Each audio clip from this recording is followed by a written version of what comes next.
Hey, friendo, Steve here. And Larson, and welcome to Going in Raw Countout, the only pro wrestling top 10 countdown type show right here at Steven Larson's YouTube channel, youtube.com/ damn it, my phone fell in my pocket again.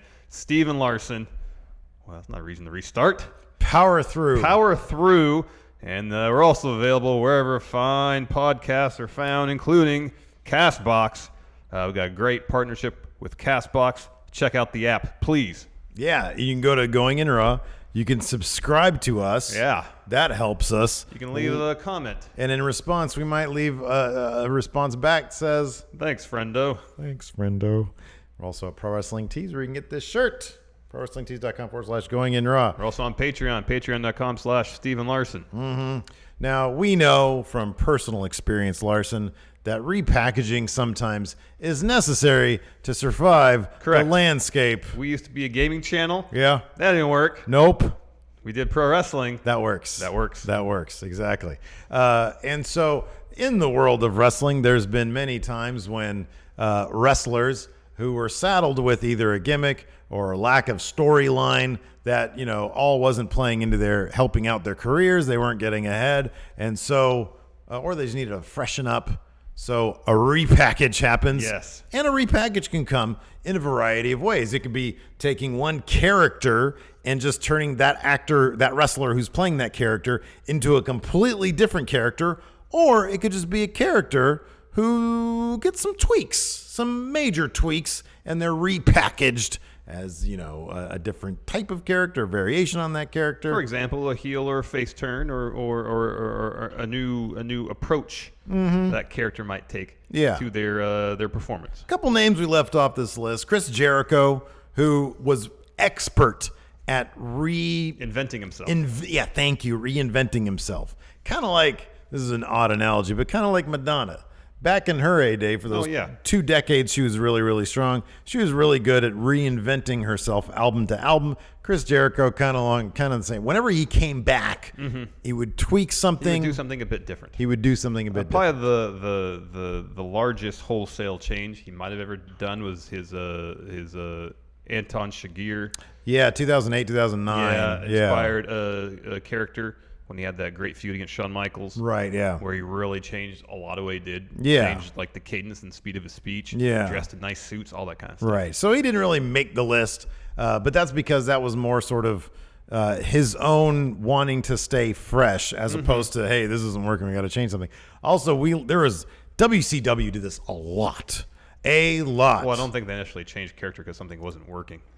It was largely because of the whims of whoever was booking at the time. Exactly.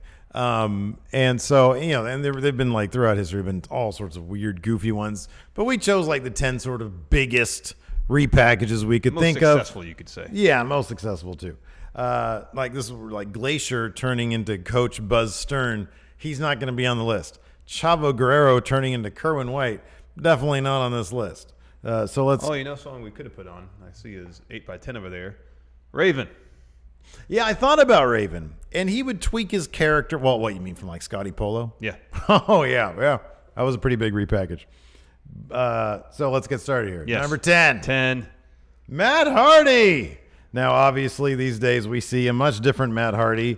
This was from, I think, his first appearance. This picture right here is from his first appearance in TNA as Broken Matt Hardy. Of course, these days he's Broken Matt Hardy. He had a career renaissance. Woken Matt Hardy now. Woken, yeah, sorry. Woken. He had a career renaissance during his time in TNA. Yes. When he was just sort of Matt Hardy. And then he was broken. Yeah. And then he returned as the Broken Matt Hardy character. Started his quest of deletion. Delete his obsolete brother. Yeah. Brother Nero. Yeah. Which, of course, led to the final deletion. Probably the greatest thing ever produced under the TNA Impact banner. Or in wrestling altogether. That could be true as well. Yeah, absolutely. So that change happened in early 2016. Yeah. Almost exactly 2 years ago. The broken storyline began. Yeah. And then, of course, culminated in TNA in total nonstop deletion, the special episode, which took place entirely on the Hardy compound, right? Which featured Tag Team Apocalypto. Correct. At this point, Broken Matt, Brother Nero, Unified Force, Although Brother Nero would moonlight as Itchweed from time to time. Yeah, true. He had a match against, who do you have a match against at Total Nonstop Deletion as Itchweed? I don't remember. I forget. I don't remember. Yeah, I don't remember either. But anyways. It's crazy episode. They had a great run in TNA, and then their contract was up. They wrestled briefly in Ring of Honor, and then returned to WWE, and there was much anticipation about whether they return as a nostalgia act or bring in the aspects of the Broken Universe with them. Yeah, trademark law dictated they came back as a nostalgic act, though. Yeah. So sadly. All that legal stuff got worked out. Now Matt Hardy owns the copyright and trademarks for the Broken Universe stuff. And so now we finally got to see Woken Matt Hardy. I'm sure they changed that so WWE could own the Woken universe as opposed to the Broken one. But a lot of the mannerisms and whatnot of the Broken universe are in that universe as well. We get the deletions. We get the obsolete. And we get matches at the Hardy compound. The Hardy compound, yeah. So this was the great thing about this was that out of the two brothers, leading up to that, there was always rumors that Vince wanted Jeff Hardy back. Yeah. Well, Jeff was typically the one that was pushed the hardest as a single star. Yeah, absolutely. And so it was very heartening. I think, and you can kind of tell with Jeff Hardy as well. I think Jeff Hardy is very, very happy for his brother, that his brother experienced this career renaissance, because Jeff was the one that was sort of always more wanted. He was more over. And so this was awesome for Matt Hardy. It was really cool to see. Definitely was. Number 9. KANE. I mean, Isaac Yankem DDS or Diesel. Fake Diesel. Look at all those different Glenn Jacobs. During Kane's tenure in WWE. Yeah, he first arrived in 95. So he made his first television appearances from Wikipedia. As Lawler's dentist. Yeah. Isaac Yankem DDS. Correct. Obviously, that didn't last very long. No. Because he's a dentist. Yeah. Who's also a wrestler. If anybody asked us what the ceiling in that would be, we would just say dentist. He's a dentist. So he returned following Kevin Nash's departure to WCW as September of 1996. Diesel. They tried to lie to us all, saying that Diesel and Razor Ramon were the same as they were before Hall and Nash left. Well, so you have Rick Bognar as Razor Ramon and Glenn Jacobs, a.k.a. KANE, as Diesel. There are many problems here. But one thing they lied to us. That's the largest problem. Here's the thing. Wasn't it openly acknowledged that... So the story was Jim Ross was bringing these guys in. Yeah. But it was... wasn't it on TV openly that's not them? Still, they're trying to make us think. They're successful, popular characters, and they think, well, we'll just cast new people in those roles of Diesel and Razor Ramon. They'll still be popular, but they're losing the essence of what made those characters popular in the first Hall place, and Nash. Which is, yes, the charisma of Scott Hall and Kevin Nash. And without that charisma, those characters are nothing. But wasn't the... See, I wouldn't mind going back and watching some of this. Just because Jim Ross was being... His gimmick at the time was disgruntled Jim Ross. Mm-hmm. And he was bringing these guys on. Now, it might have been floating the idea, hey, can we get these fans to accept this? Because we could do this down the line with other people if they're just into the character. But I think it was openly acknowledged that this was, even on camera, I remember. In character, it was stupid. I don't think they were actually trying to convince anybody that this was the real deal. Well, I mean, they kept the characters around, so to a certain extent, they were trying to fool people. They were definitely fooling themselves. Yes. Yeah. Yes, they were lying to themselves with nobody else. Yeah. So obviously, fake Diesel didn't stick around. KANE returned October after 5th. a lot of hype. Yeah, at 1997. The Bad Blood in Your House pay-per-view, where he ripped the door off Hell in a Cell, destroyed Undertaker, helped HBK defeat Taker at the very first Hell in a Cell match, and then KANE, that was KANE, of a very successful career that's still happening now, more than 20 years later. I think perhaps my favorite KANE gimmick change was when he joined the Authority, became Corporate KANE. Yeah, so I like the khakis, the button-up business casual or a suit, and maybe that was actually the true motivation for his political career, was getting to show up at work every day in a suit. Yeah, it could be. Without having to wear the wrestling gear and the mask. I wonder if he asked anybody, if he said, hey, because his character was the director of operations, Yes. Corporate KANE. I wonder if he ever asked, do director of operations ever get to wear polo shirts? Because these days, Glenn Jacobs, as now the Republican candidate, I believe, for Knox County, Tennessee, he gets to wear a lot of polo shirts. Well, I think if you're out campaigning door to door, either wearing a polo shirt or a button up with the top button unbuttoned and sleeves rolled up. Yeah. But if you're a true man of the people, you're wearing a polo. On top of that, do you disagree with that? No, I don't disagree. I think, as I said, there's one of two options. Yeah, well, I think the other option is more, look at me, I'm richer than you. I want to show you that I'm better. I don't think it's a matter of money or not. I think it's a matter of, okay, am I going to dress down slightly? If so, polo. Make myself seem more relatable. That's it. That's what you want to do as a politician. If I want to seem still relatable, button unbuttoned, sleeves rolled up, but come off as a tad bit more formal, then they'll go with the button up. Yeah. If you're going door to door, man, you need to sport a polo. On the other hand, people might mistake you for an AC, like a solar or working for salesman. A pest control company. Here's another issue too, is that if you wear a polo, you can't wear an undershirt. Because that looks weird. Which, by the way, we've noticed in a lot of those Glenn Jacobs pictures, it is obviously humid as F. Exactly. In Knox County. And it looks kind of weird if you're wearing a polo shirt with the undershirt underneath, unless you got a V-neck where you can't see it. Yeah, you need a V-neck. But if you got a button up with the top button unbuttoned, it's totally cool to be wearing an undershirt in there. Yeah, but you don't. Yeah. Anyways, Kane, number 9. Kane's great. Next, number 8. I just want to continue this conversation about what to do if you're a politician going door to door. Number 8. 8. BRAY WYATT. Hey man, look at me there. Yeah, he was. I just look like a regular dude. So in 2010, he's from a wrestling family, son of IRS Mike Rotunda. Yeah. Who went through his own fair share of repackages. Well, he was pretty much a different name for the IRS same thing. And what was it? Michael K. Wall Street. Is that what it was in WCW? Yeah, IRS and Wall Street. Anyways, Bray Wyatt joined NXT in 2010 under the name Husky Harris, and he competed in NXT for a while until 2012. He was part of the Nexus, got brought up to the main roster as Husky Harris, and then 2012 back to NXT. I guess it was Florida Championship Wrestling then, and then he was rebranded Bray Wyatt. I believe he said himself that the character was inspired by Waylon Mercy, one of Dan Spivey's old gimmicks. Which in itself was inspired by the De Niro character from Cape Fear. Cape Fear, yeah.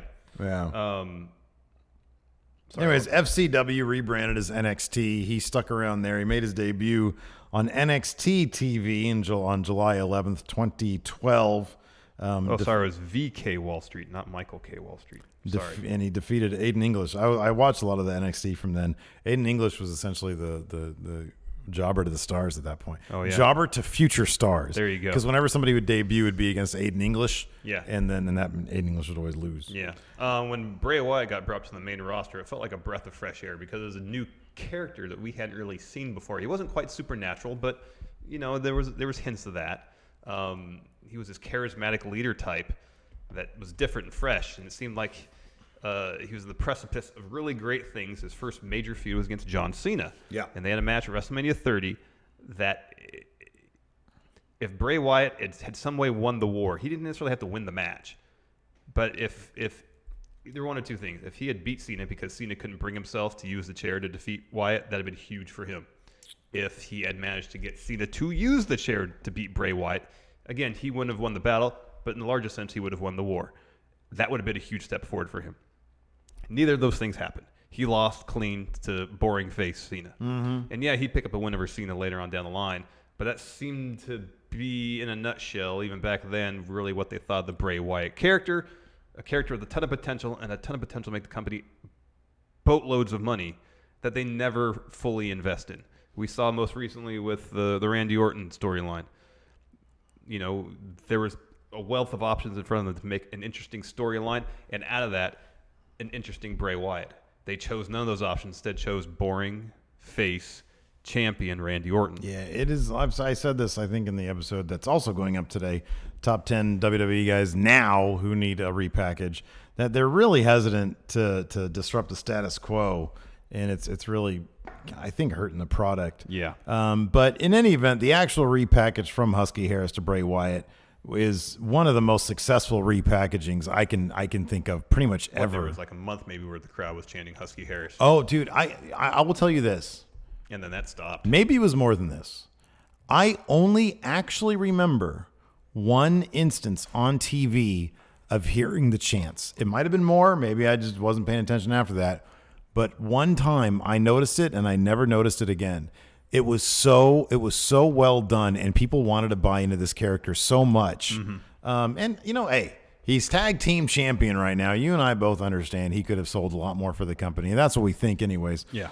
And on top of that, we're just big fans of the potential that we saw there. And when he's been great, he's been really great. Yes. I'll never forget that time when Triple H was champion. Oh gosh, he came in the ring and just touched the belt, and the crowd went bonkers. And he was the best when he had the family behind him. Yeah. He really was. Yeah. So, anyways, yeah. So Husky Harris to Bray Wyatt. Number 7. Edge. You think you know me? Do you remember those great videos? Oh, they were fantastic. We watched like a couple of them before while we were compiling these things. That's where I got the still from.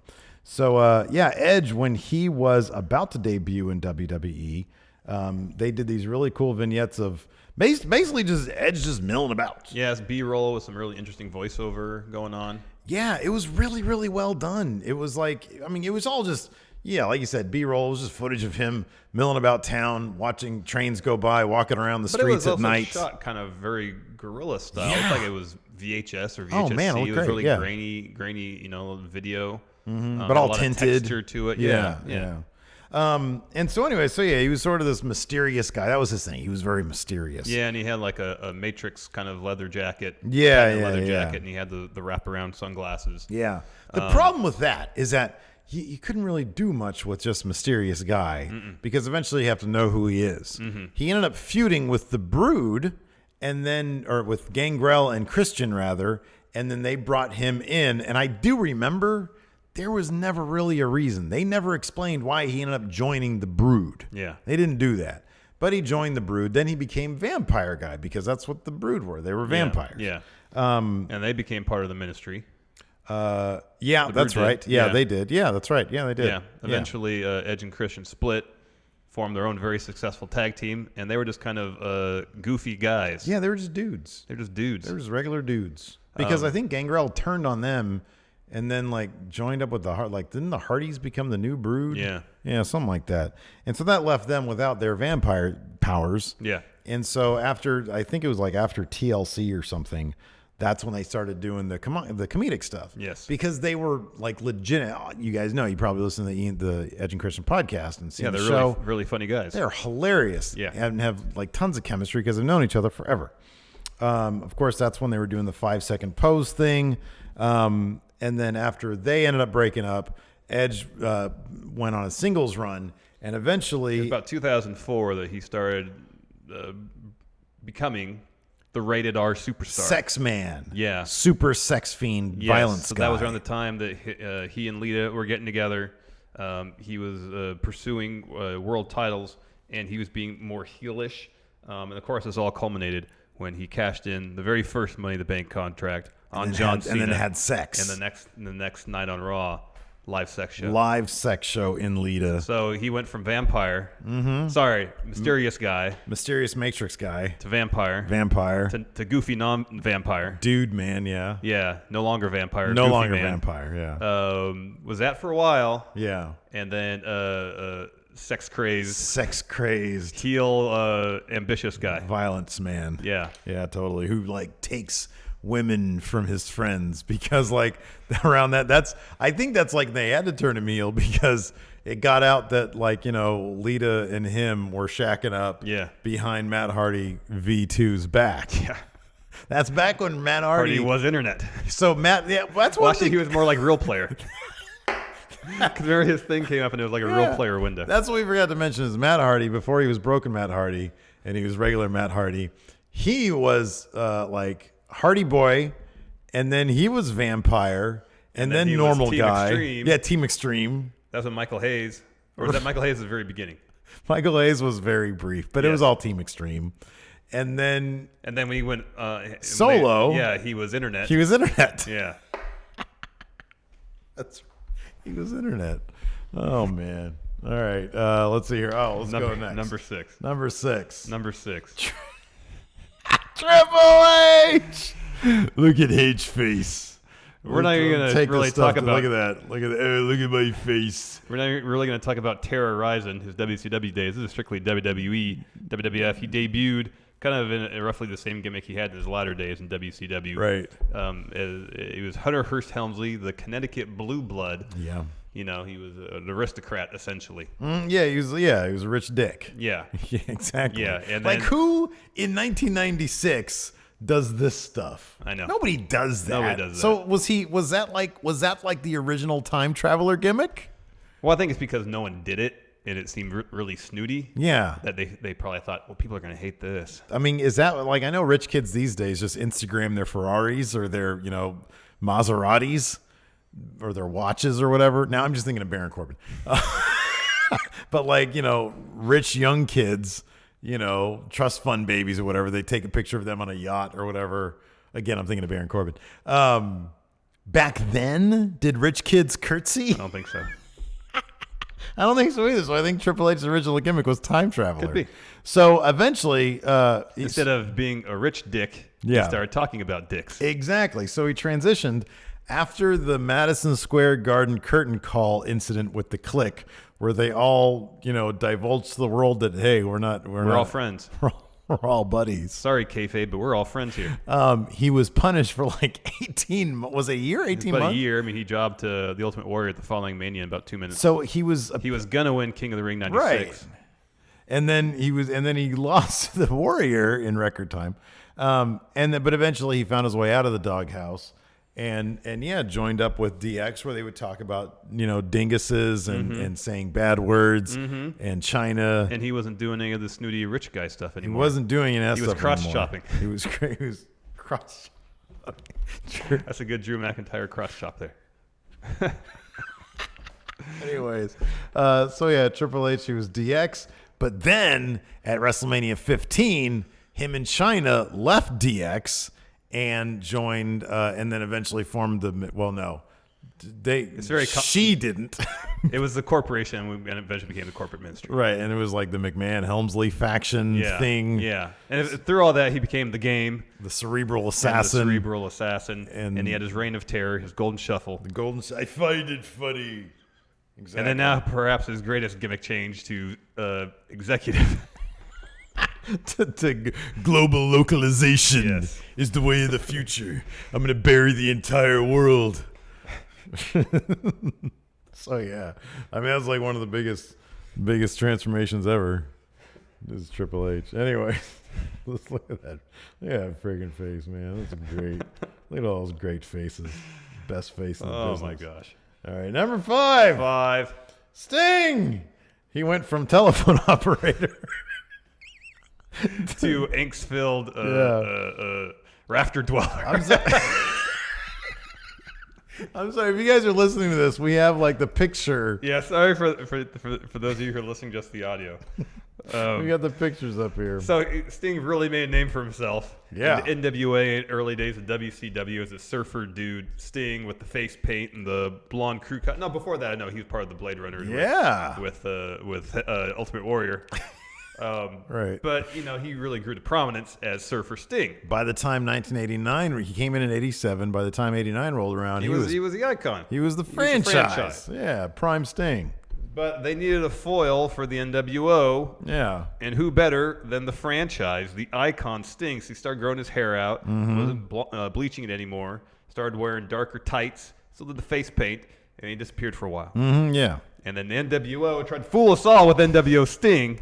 You're getting this backwards, though. I have it all written down here. Here's the thing. I thought that as well, but it wasn't actually that.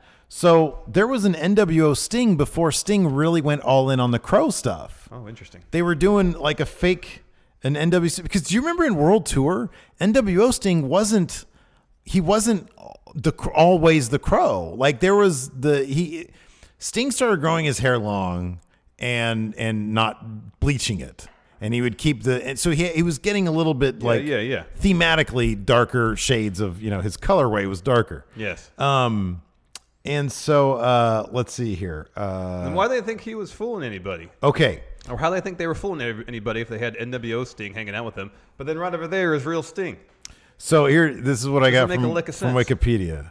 Well, it's WCW. On the October 21st, 1996 edition of Nitro, Sting returned for the first time since the night after Fall Brawl in a match where the imposter Sting was wrestling Mr. JL. Okay, so when was Fall Brawl? So he did disappear for a while. Yeah, Sting emerged wearing a trench coat and white face paint with black marks around his eyes. He went in the ring and attacked NWO Sting, who was still imitating Sting's old mannerisms at this point with his new finisher. So the NWO, he disappeared. NWO wanted us to believe that Sting was with them. That's what I just said. Right, but he wasn't doing the crow stuff I didn't yet. say he was, though. I said disappeared, and when he came back, oh, okay. he was doing the crow stuff. I thought you were talking about NWO Sting. No. Okay, yeah.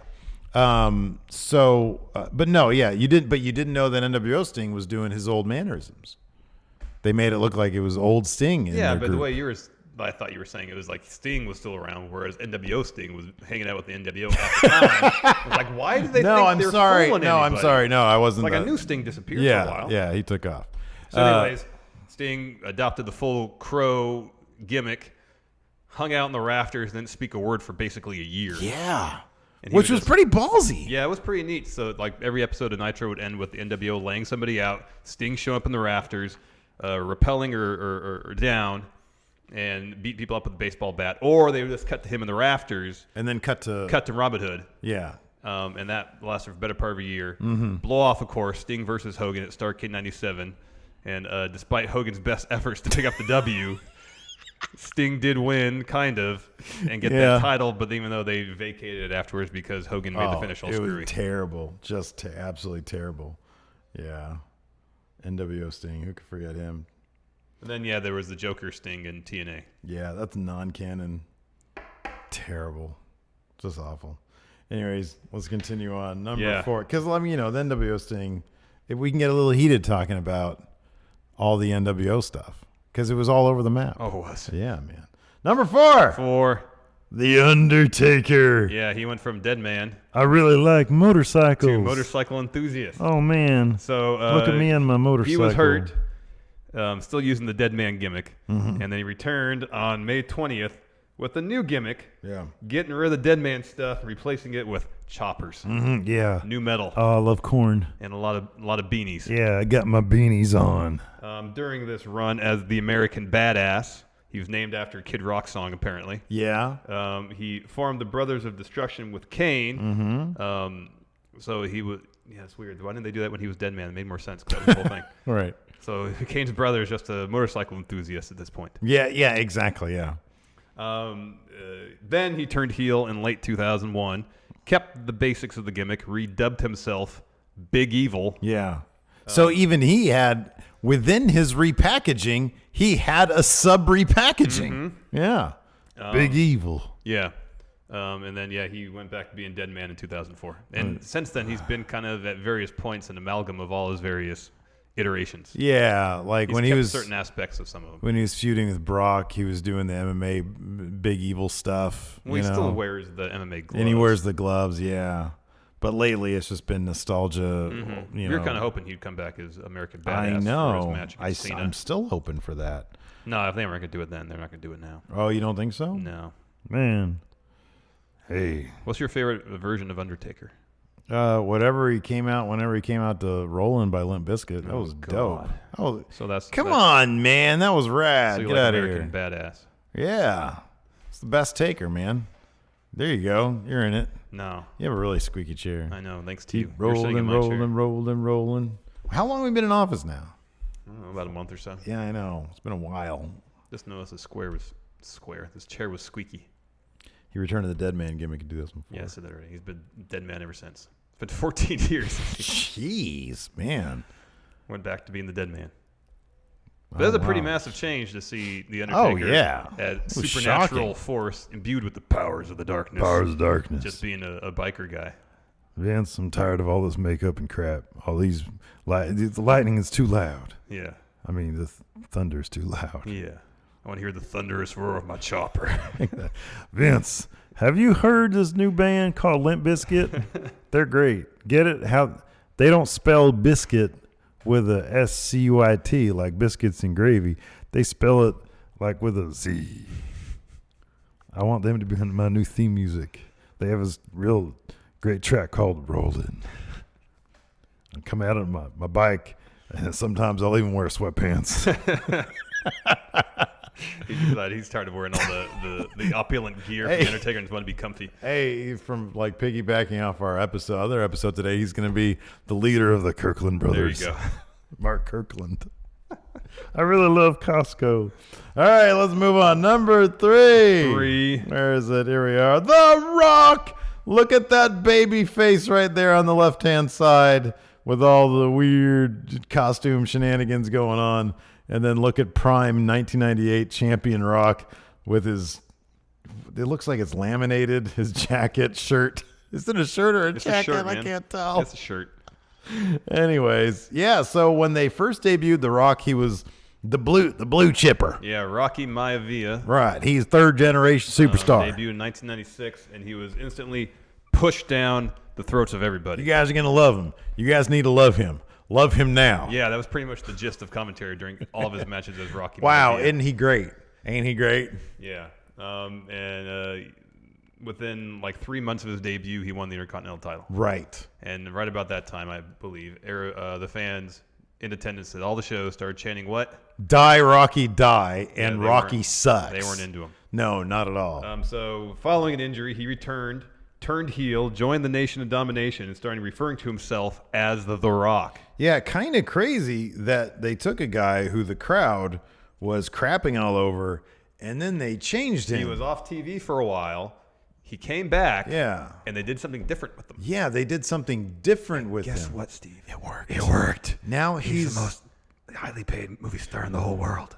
Sometimes those things work. It works. Listen, if I keep crapping in my toilet and it's not working when I try to flush it, You should fix it. You should change something. you know what I with the definitely situation. shouldn't do? Keep crapping in that toilet.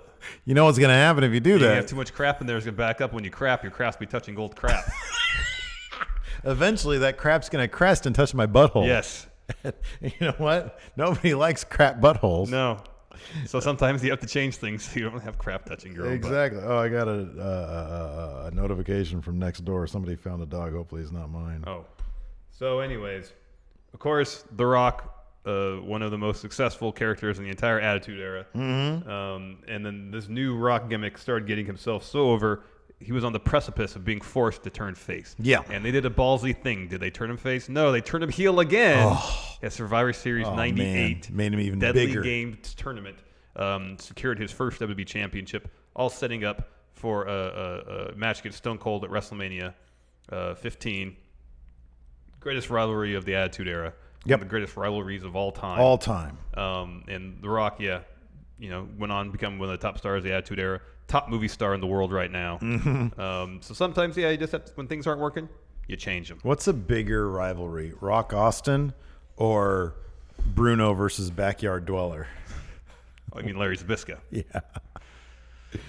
We'll think about that one. I don't know if I would say Rock Austin because they had 3 WrestleMania matches. Probably, man. Holy moly. Wow. Anyways, yeah, The Rock. It goes to show what happens when you try to ram somebody down somebody's throat and then it doesn't work. Doesn't work. Crap touched the butthole. Number 2. 2. Hulk Hogan to Hollywood Hogan. Again, if you're listening to this on audio, I'm sorry. We've got this great picture of Hogan holding his own head. Yes. Anyways, yeah. There's a lot of weird stuff in WCW. So Hogan, despite in 1993 him referring to himself as Ichiban, by 1995-96, after he is firmly entrenched in WCW, he was no longer Ichiban. Yeah. He was not best. He was not number 1, Larson. No, he was in fact getting booed. Hulkamania had more or less run its course. It had fizzled out. Yes, just as it more or less did in WWF. People stopped really giving a crap. He went to WCW, worked for a little bit. In the end, people stopped giving a crap. Yeah. And so at Bash of the Beach 96, a massive change happened in the wrestling industry that shocked the entire world. So the match You was sound set like up- Eric Bischoff from the WCW tape. Oh, wow. Massive shift happened in WCW. So the match was Sting, Luger, Macho Man taking on the Outsiders and a mystery partner. Yeah. For the main event. Ooh. And so the match was going down. Hogan comes out in the middle of the match, dressed in the red and yellow. Comes to the ring, starts acting like he was shouting something at the Outsiders. Instead, he gets in the ring, drops the leg on Macho Man. Yep. DQ finish. No one wins the match. In very WCW fashion. Yeah. Hogan joins up with the Outsiders and forms the new world order. Yeah. The NWO was born. Hogan drops a promo talking crap to all the fans. Immediately starts stealing the spotlight from his fellow NWO members. His far more charismatic partners in the NWO. And it was just a massive change because it was the first time in more than a decade that Hogan had been a heel. Yeah. And he'd been the top guy or the most well-known guy in the entire wrestling business for 84. Yeah. So 12 years, a dozen years as a good guy. And he turns heel. It was a massive change. Huge. And of course, he would go on to lead the NWO and ultimately more or less ruin it. Well, he did. Within the span of the next year and a half. Yeah, but for himself, he was able to line his pocketbook. Oh, he was able to, he had creative control over everything. creative control, and it did give it gave him a lot of leverage, and it gave his career a kick in the pants. it was a career renaissance for him. It absolutely was. It was a risk that paid off big time. It was a risk that might not have happened. He they had a contingency plan, and imagine, it was Sting. Sting was the contingency plan. Was the backup plan. That would have been fascinating. That would have been really interesting because at that point Sting had been a good guy since 1989. Mm-hmm, yeah, that would have been massive, a massive turn as well. Yeah, I think Hogan was sort of required. Yeah, I don't know. It makes you wonder. I wonder. I really wonder where Hogan would where Hogan would have landed had he not joined the NWO. If it was Sting instead of Hogan, something tells me he would have eventually, because he would have seen which way the wind was blowing. And the NWO was so cool, and Hogan wanted nothing more than to be cool and relevant. He would have eventually hopped on. Yeah, probably fairly quickly. Yeah, as soon as he saw the cool shirts, the cool NWO shirts, all brother, and the cool vignettes they were shooting, the black and white vignettes. Oh, he would have been all about that. And he heard the theme song. Yeah, he would have been all in on it. As much as Nash probably would have been like, oh, really? So yeah, no, Hollywood Hogan. It was. I mean, that's one of the biggest repackagings of all time. But let's talk about the number one. The biggest repackage, the most consequential repackage in the history of professional wrestling. Oh, shit, Steve Austin. Where's his picture? There it is. Look at that. There it is. What? Stone Cold Steve Austin from, of course, The Ringmaster. Yeah. Now, we all know in 1995, I believe, Steve Austin, who was a well-known name in WCW. He achieved a good measure tag of success team champion, I believe. U.S. champion. Yeah, I think he was TV champion, too. He was injured, let go by Eric Bischoff via FedEx, if I'm not mistaken.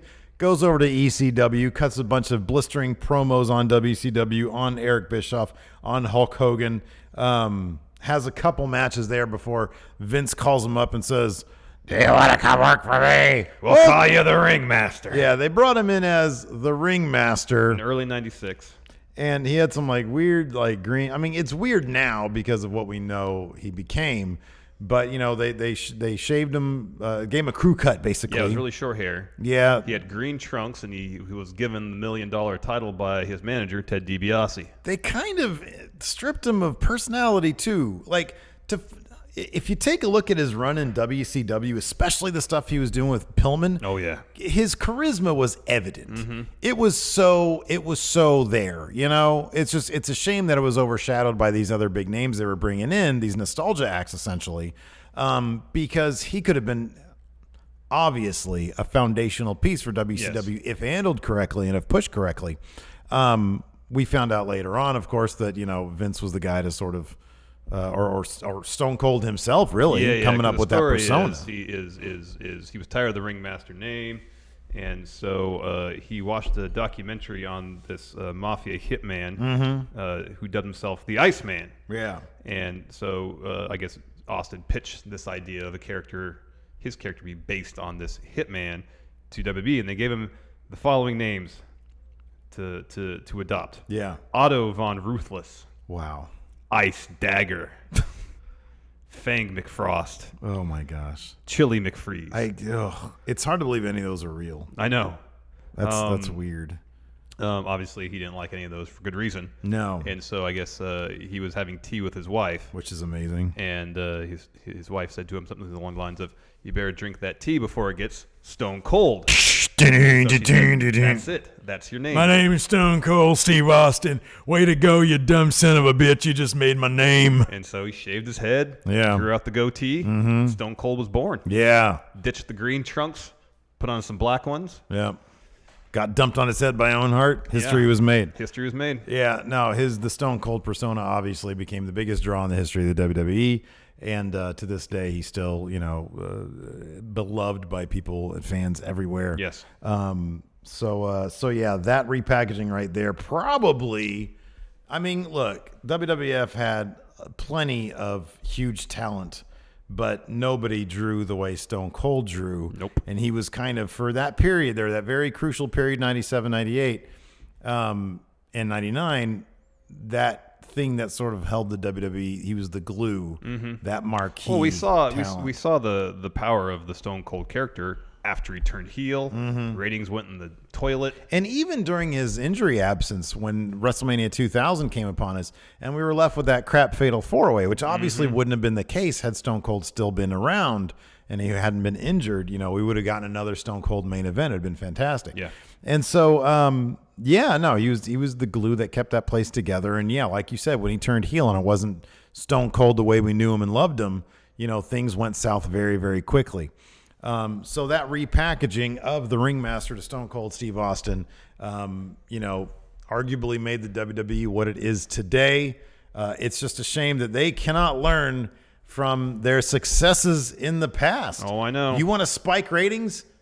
Freaking have Roman Reigns turn heel. Yep. And that week when it happens, there'll be so much buzz about that. The next week they'll be up. And you can get all sorts of great stories out of that. Actually, I kind of worry that that everyone's already passed for that. They should have done after WrestleMania 31.